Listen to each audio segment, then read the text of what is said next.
서 변호사님, 예. 이번에는 좀 다른 얘기를 하겠습니다. 그동안 여야 후보들이 중도층으로 외연 확장에 아주 골몰을 했는데, 최근에는 지금 2030의 청년 표심을 잡아라. 이 청년 표심이 안개 속이다. 그리고 이 청년 표심이 어떻게 보면 이번 당락을 좌우하는 캐스팅 보트 역할을 할 수도 있겠다. 이렇게 지금 판단하에 2030 이 잡기에 골몰하는 그런 양상이에요. 최근에 이렇게 나온 2030 그 지지율을 보면은 이재명 후보와 윤석열 후보가 뭐 2030뿐만 아니라 세대별로도 확연히 좀 갈리는데 2030은 엎치락 뒤치락 하는 그런 양상인 것 같아요. 예. 세대별로 이제 좀 분석해 보면요. 예. 40대 있죠. 예. 40대가 이제 그 윤석열 후보가 가장 좀 취약한 계층입니다. 예. 왜 그거는 뭐 그러냐면 어쩔 수가 없어요. 이해찬 세대. 이해찬 교육부 장관 옛날 했잖아. 예. 그리고 이제 그 정교조 세대거든요. 정교조가 한참 이게 그 활동을 제일 많이 할 때. 예. 가장 이런 이제 그 좀 그래서 40대가 약간 이게 좌파 성향이 많아요. 그래서 모든 이게 윤석열 후보가 이재명을 압도하는 모든 여론조사 봐도 40대는 이게 이재명이가 좀 많은 이런 게 많거든요. 예. 호남하고 40대. 예. 그 다음에 50대가 좀 이제 좀 애매한데 원래는 이게 50대가 보수 성향이 많았어요. 예. 근데 요즘 이게 그 옛날에 386 운동권이 386 운동권이 50대로 바뀌잖아요. 예. 그러면서 이게 좀 고령화되면서 50대도 이게 그 팽팽합니다. 예. 팽팽하네요. 50대가 예. 옛날에는 이게 보수가 약간 우위였지만 근데 확실하게 60대 이상 어르신들은 압도적으로 이제 그 보수고 한 3배 정도. 예, 60대 이상은 압도적으로 이게 그 윤석열 후보 예. 보수고 50대는 이게 그 약간 이게 그 386 세대 여행이 있기 때문에 팽팽하고 40대는 이게 좀 열세인데요. 근데 핵심은 결국 이게 20, 30대 이건 이게 그 MZ 세대랍니다. 예. MZ 세대. MZ. 예. 이게 왜 중요하냐? 20, 30대는 한마디로 이게 그 이념이 없어요. 이념이 없어. 야, 이게 뭐 좌파든 우파든 이념보다는 실제 정치가 내 생활에 어떤 도움을 주고 어떤 영향을 주느냐. 실용이죠. 실사구시 실용이네요. 실제 정치가 내 앞날에 도움이 되나 안 되나. 예. 이걸 이렇게 따져보는 거예요. 정책 콘텐츠를. 이념은 떠나서. 예. 그러다 보니까 이게 그 20, 30대는 한마디로 이게 그 변동이 심해요. 요리 갔다가 저리 갔다가 저 후보가 좋은 광경이 나오면 저리 갔다가 또 이게 아니면 이리 왔다가 그래서 저는 20, 30대가 이게 그 상당히 그 이념을 떠나서 실용으로 움직이면서 지지층을 잘 바꿔요. 예. 그래서 상당히 중요한 계층이다. 저희가 압승을 하려면 20, 30대에서 그 이재명을 압도해야만 압승할 수 있다. 저는 이렇게 봅니다. 그러니까 말씀하신 대로 3040은 이재명 후보가 7 내지 13% 정도 윤석열 후보에 비해서 우세를 보이고 있는데 6070은 윤석열 후보가 30% 이상이 앞서 있습니다. 이 갤럽이 조사한 최근에 8.15 9일 그 조사한 내용을 보면은 20대의 경우 이재명은 16.9고 윤석열은 33.2입니다. 근데 30대는 이재명이 30.4고 윤석열이 29.1로 조금 30대에서는 밀리고 있는데 특히 20대와 30대에서 주목할 만한 부분은 방금 서 변호사님 말씀하신 대로 20대는 지지 후보를 바꿀 수 있다가 69.1%입니다. 30대는 61%입니다. 그러니까 60, 70%가 언제든지 자기한테 유리한다면 지지 후보 다 바꾸겠다. 특히 230, 2030 이 세대들은 실업이라든가 부동산 폭등으로 한 집 문제. 그래서 우리가 뭐 이생망이다, 3%다, 5%다 이렇게 얘기하고 있지 않습니까? 그렇기 때문에 2030의 그러한 그 표심이 정말 안개 속이다 이렇게 볼 수밖에 없는 거 아닙니까? 그렇습니다. 그래서 이제 20, 30대를 잡기 위해서요. 공약들을 쭉 보면 이재명이는요. 이재명이는 이게 결국 퍼주기로 또 잡으려고 그래. 그러니까 원래 전 국민 퍼주기인데 예. 20, 30대를 이게 퍼주기 하는 게 뭐 청년 뭐 수당 이런 거 있잖아요. 기본수당 예, 기본수당도 200만 있고 원 연간. 여러 가지 뭐 옛날에 어디 대학교 들어가 외국여행 가면 1,000만 원 준다 이런 공약 황당한 예. 것도 있고요. 또 이게 최근에 놓은 거 보면 그 가상화폐 있죠. 예, 가상화폐. 가상화폐 주식하고 요걸 이게 그 원래는 이익을 얻으면 세금을 부과하잖아. 내년 1월부터 부과하도록 되어 있어. 250만 원 이상의 소득이 있을 경우. 근데 그거 안 하겠다고 유예하겠다고 그러니까. 정부하고 싸우고 있잖아요. 이재명이 이렇게 계속 뭐 세금을 안 때리겠다 또 이렇게 뭘 주겠다 이런 퍼주기 있잖아. 예. 이걸로 이게 20, 30대를 잡으려고 하잖아요. 그다음에 윤석열 후보 공약은 이런 게 있더라고. 최근에 계속 연령을 낮춰. 예, 맞. 야 대통령도 이게 지금은 44일부터 놀 수 있죠? 예, 그렇게 그러니까 돼. 이준석이는 못 나와요. 뭐 넣어도 안 되지만 이준석 있잖아. 이제 5년 후는 나올 수 있는 근데 거죠. 근데 이게 보니까 피선거권. 미국은 35세야. 미국은 35살이에요. 그다음에 프랑스는 18세더만. 그 프랑스는 18세만 되면 대통령 나와요. 마크롱 있잖아. 마크롱 같은 사람이 나오는 거예요. 마크롱. 그러니까 결국에 우리나라는 40대는 좀 이게 너무 늦지 않냐. 그러니까 대통령 피선거권 연령도 좀 낮추고 그다음에 지금 국민의힘이 이미 당론으로 정해졌죠. 국민의힘도 이게 피선거권을 18세. 18세. 지금 이게 국회의원들은 25세가 그렇죠. 예. 근데 이걸 18세만 되면 국회의원도 하고 시장도 하고. 예. 근데 이게 좀 지나치다는 사람도 있긴 있어요. 18세면 이게 고3도 있는데 고3이 뭐 당선 안 되겠지만. 예. 근데 저는 이런 식으로 청년 세대 다 가는 이런 이게 그 서로 경쟁을 하고 있는데 제가 윤석열 후보께 하나 조언을 드리면 예. 뭐 이런 연령 낮추는 것도 필요하지만요.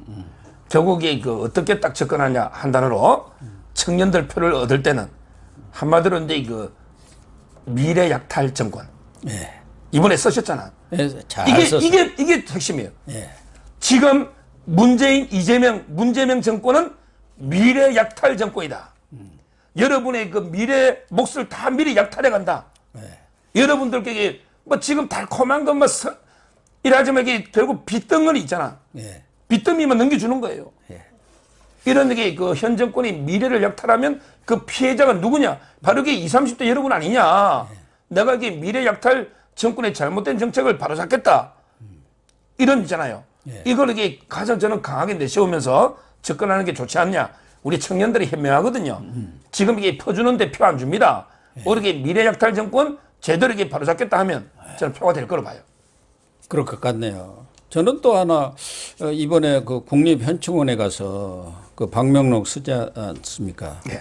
국민 승리 시대를 만들겠다. 이런 것을 메인 그 캐치프레이즈로 하면 참 좋을 것 같아요. 국민 승리 시대. 예. 그리고 뭐 청년들한테는 미래 약탈 정권 이렇게 문재인을 몰아붙이면은 상당히 도움이 될 것 같은데 특히 이제 청년들이 집 문제 이것 때문에 결혼도 할 수가 없잖아요. 그러니 뭐 결혼을 못 하는데 어떻게 애를 낳을 수가 있겠습니까? 저출산이 가장 큰 문제 아닙니까? 뭐 우리나라가 얼마 50년인가 얼마 지나면은 뭐 소멸될 수도 있다는 얘기가 나와버리니까 그래서 그런지 부동산 정책 이 부분에 관해서도 지금 이 청년 정책 못지않게 윤석열, 이재명 두 후보가 맞춤형 공약을 지금 내놓고 있는 것 같아요. 그렇습니다. 지금 이게 그 우리가 보통 처음에는 삼포 세대부터 시작했죠. 네. 우리 그 삼포로 가는 길 노래처럼 삼포 세대가 연애, 결혼, 출산 예. 전부 이게 포기하는 게 삼포 세대죠. 이게 갑자기 5포 세대, 뭐 7포 세대 가더니 지금 여기 M4 세대, M4 세대까지 이렇게 늘어나고 있잖아요. 이 현실을 저는 방치해서는 안 되고 정치라는 게 결국은 우리 꿈과 미래, 비전을 주는 거거든요. 그럼 이게 그 이런 말이 있어요. 우리 그 정치 명언 중에 진보, 좌파죠. 진보가 이게 그 내일을 생각한다면 우리 보수 있잖아. 보수 우파는 모레를 생각해야 돼. 저는 이게 아주 와닿더라고요. 그 시오노 나나미 책에 나옵니다. 그런 게 그 구절이 나와요. 진보가 내일을 생각한다면 우리는 이게 하나 더 나아가서 오히려 모레를 생각하는 이게 중요한 거예요. 원래 이게 보수가 과거에 뭐 지키자 과거로가 수구 뭐 이거 꼴통 이거 아닙니다. 진짜 시대의 대개혁은 보수에서 주도해온 거예요. 그래서 저는 지금 이게 그 뭐 이재명 좌파가 달콤하게 내일 어쩌고저쩌고 떠들면 우리는 이게 그다음 모레까지 생각하는 더 큰 미래를 내다보는 이걸로 접근해야 되지 않나 이래 봅니다. 그래서 주택 공약도 이재명은 기본주택에서 청년한테 우선 배정하겠다 뭐 이런 공약도 내놨습니다만은 오히려 국민의힘 윤석열 후보는 청년 가구를 위한 원가주택 공급, 또 신혼부부를 위한 역세권 첫집 주택 공급 이런 또 공약들도 내놨고 또 하나는 지금 22일인가 이 종부세 폭탄이 떨어진다는 거예요.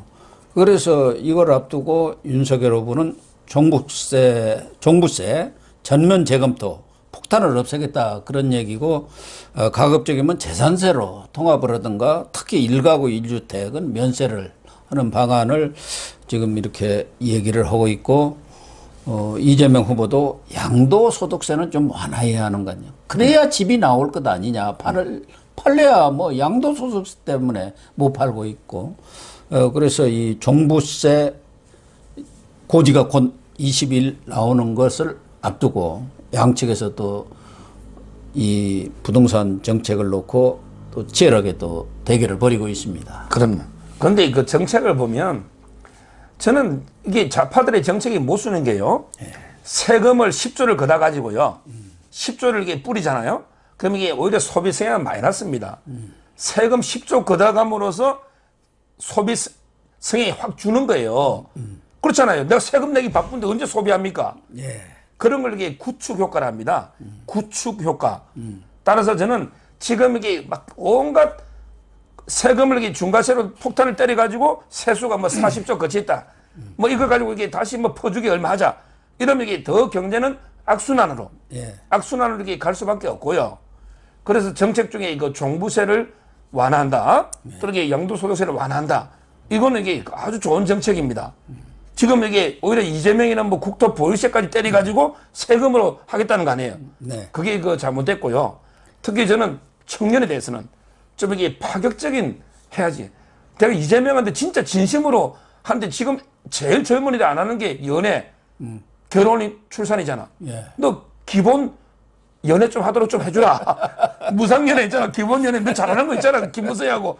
이 공약을 왜 안 하느냐 말이에요.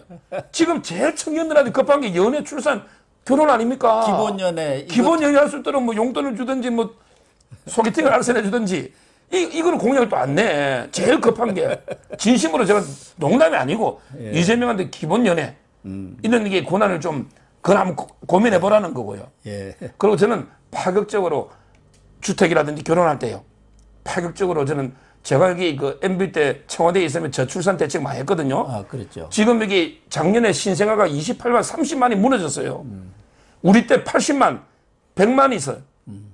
지금 군인이 60만이면 2년 근무하면 남자만 30만이 군대 가는데 총 28만 태어나면 지금 우리나라에 유치원, 어린이집 합치면 60만 수용합니다. 네. 28만 재앙인데 근데 저출산 예산을 몇십 조를 쓰느냐면 50조 넘겠어요. 그러니까 한 사람 앞에 28만 태어나면 1억씩 줘도 28조입니다. 예. 따라 저는 좀 이게 파격적으로 제대로 예산을 써서 저출산 문제, 그 다음에 그 결혼 안 하는 이런 이제 문제를 좀 해결하는데 후보들이 노력해야 된다고 봅니다. 마지막으로 저는 또 하나 좀 과거 DJ 같은 경우는 이런 총선이라든가 이런 데 젊은 피 수혈한다 해갖고 젊은 그런 전도 유망한 젊은 신인들을 정치권에 투입했고 그분들이 사실은 지금 우리나라를 끌어가고 있는 핵심 정치세력으로 성장을 했는데 최근에 선대위 구성이라든가 이런 부분에서도 이렇게 젊은 인재들을 이렇게 전면에 내세우는 그런 노력들이 좀 부족한 것 아닌가 그런 생각도 들고 특히 이번 보선을 치르는 강남 서초 가벼우고 대구 남구인가요? 곽상도 전 의원 지역 이런 데는 정말 갖다 공천이 당선 아닙니까? 사실상 이번에도 뭐 서초갑에 전희경 전 의원을 했던데 무슨 메시지가 없더라고요. 그런데야말로 젊은 사람들을 공천해가지고 뭔가 좀 메시지를 줬으면 좋겠어요. 말로만 2030 청년 우리가 뭐 이렇게 지원하겠습니다. 뭐 부추겨 주겠습니다. 이래봤자 소용없는 거 아니에요. 정치 그럼요. 쪽에서도 그런 적극적인 노력을 좀 기울였으면 하는 생각이 들어요. 결국에 청년들의 마음을 얻으려면 두 가지거든요. 한 손에는 이제 그 정책이 필요하죠. 정책. 그다음에 다른 한 손에 인사. 예. 인사를 이렇게 그 청년들을 실제 이게 제대로 키워내고 자리를 줘야 되거든요. 물론 이제 그 우리 옛말에 장강, 양자강 있잖아요. 예. 장강의 뒷물결이 앞물결을 몰아내는 청년들이 뭐 자연스럽게 몰아내는 것도 있지만 그렇지만 이게 그 배려를 해줘야 됩니다. 우선 배려를. 그래서 저는 세대별로 이게 그 인구 비례가 있잖아요. 이게 대탕평을 해서 20, 30대 인구 비례만큼 선대의 요직을 줘야 되고요. 공천도 저는 그게 바람직하다 봐요. 세대별로 이게 인구 비례에 맞는 이런 이게 파격적인 공천을 해야 되고요. 이번에 그 보궐선거 5개 있죠? 근데 그 저는 5석을 5대 0으로 다 먹을 것 같아요. 왜냐하면 이게 서초하고 대구는 그냥 뭐 볼 것도 없잖아. 그렇죠. 그다음에 그 종로나 안성 또 이런- 청주 예, 청주 상당 예. 이런 데도 이게 원래 우리가 약한 데가 아니에요. 거의 다 이길 것 같아요. 거의 우리가 약한 데가 아니에요. 예. 따라서 저는 거의 아마 이게 대선 후보하고 같이 찍는단 말이죠. 그럼 이게 그 5개 다 먹는데 흠지의 청년이면 그건 힘들죠. 네. 그렇지만 이게 그 안전한 데 있잖아. 예. 서초든 예. 대구 있잖아. 이런 데는 이게 그 파격적인 청년의 대표성 이런 걸 이렇게 공천도 한번 고민해보고 단 청년이라고 다 조성의 것들 사람 하면 큰일 납니다. 조성의 것들 아들 이렇게 폭로했다가 집 탈당했어요. 예. 청년 중에도 청년답지 않게 노예한 꾼들이 많이 있단 말이에요. 네. 기존에 뭐 박지훈이 제가 보기에 뭐 양딸이라보다는 저는 양 내연 관계에 더 가깝다고 보는데 하여튼 양딸이든 뭐 명예훼손 내연 아닙니까? 아니 제 생각이 그 가깝다고 보는 저는 보는 수양딸보다는 예. 하여튼 이런 조성은 같은 이걸 청년이라고 배려하면 안 돼요. 네. 진짜 이게 청년의 대표성을 가진 제대로 된 청년 있잖아. 예. 이런 분들에게 파격적으로 저는 키워 나가야 된다. 이준석이처럼 이런 청년 안 돼요. 이준석이도 이게 그 유승민이가 밀어줘 가지고 박근혜 대통령이 키워주잖아. 이거보다는 진짜 표준적인 대표성 있는 청년이잖아. 그 뭐 하버드 오고 뭐 집안 좋고 아빠 찬스 쓰는 사람 그런 사람에게 키우는 게 아니란 말이에요. 이 말씀을 드려요. 네, 아주 옳은 지적을 해 주신 것 같고 제안도 해 주신 것 같습니다. 수요일에 있는 이종근 국장 그리고 목요일 윤영걸 대표도 생방송으로 진행을 하니까요. 시청자 여러분들 많이 참여해 주시기를 거듭 부탁을 드리겠습니다. 오늘 방송 모두 마치도록 하겠습니다. 시청해 주셔서 감사합니다. 감사합니다.